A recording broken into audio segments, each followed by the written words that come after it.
okujjako katonda illa Allah okujjako ani katonda era mpeera obujulizi bwe bumu nti Muhammad mbaka wa katonda nagamba bayizi bange eyo statement esinga obutukuvu mu Busiraamu the holiest statement in Islam la ilaha illa Allah Muhammad Rasulullah eyo etegeeza bukulembeze ekigirimu bukulembeze era ensonga lwaki musomesebwa nti Allah bw'alaba nti oyagala kuteekawo mulala ye nga naye waali nti ekyo kiba kibi nnyo oba oliawo lyezambi kyekisobyo ekikyasingidde ddala ne mu Busiraamu shiriki lwaki kubanga shiriki enyeenya namulondo kitegeeza bukulembeze shiriki enyenyani namulondo ate kakati bino olina biwanza ate lwaki obiwa omulala ate nga mwasomesebwa nti bya Kaisaali lwaki tebiina genda walala mu ngeri eyo. Therefore la ilaha illa Allah, the holiest statement in Islam, is about leadership. Ekwata ku bukulembeze. Munjogere endala, ekigambo bukulembeze kiri holy, kitukuvu. Ekigambo bukulembeze kitukuvu, obutukuvu bwa la ilaha illa Allah.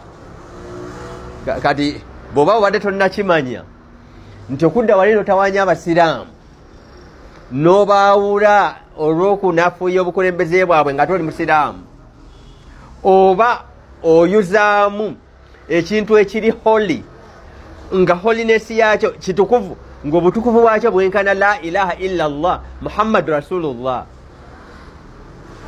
oba era olina okukimanya nti al-wahda obumu yethamara kyekimu ku bibala ekyobukulembeze okutereera.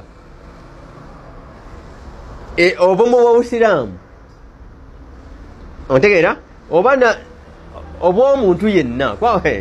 Obusiraamu ate si bwe Basiraamu bokka.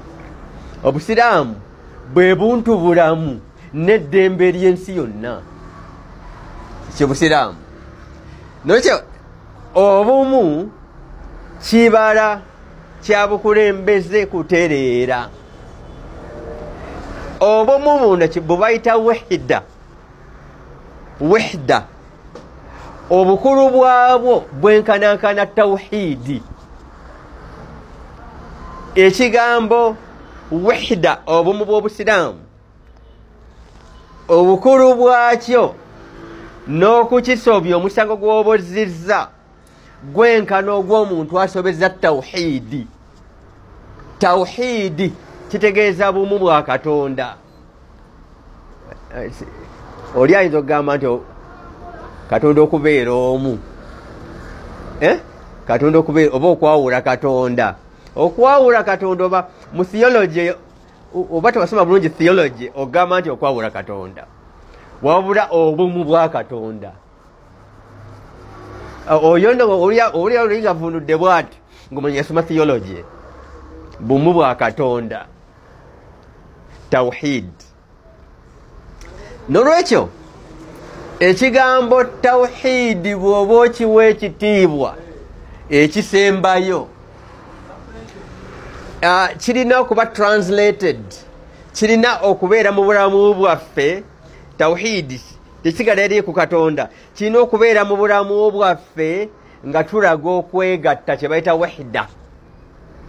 Buli lw'olaga obumu obw'Abasiraamu oba otadde tawhidi gy'oyimbirira mu nkola. Buli wahda, obumu bw'Obusiraamu bw'obugayaalirira oba n'okikolako nga gwenyini gwe tobwagala, ekitegeeza weerabire tawhid. weerabire tawhid Mungu agenda kukuvunana ku lunaku lw'enkomerero ku kigambo ky'okwawula abasiraamu ng'akuvunaana shiriki yennyini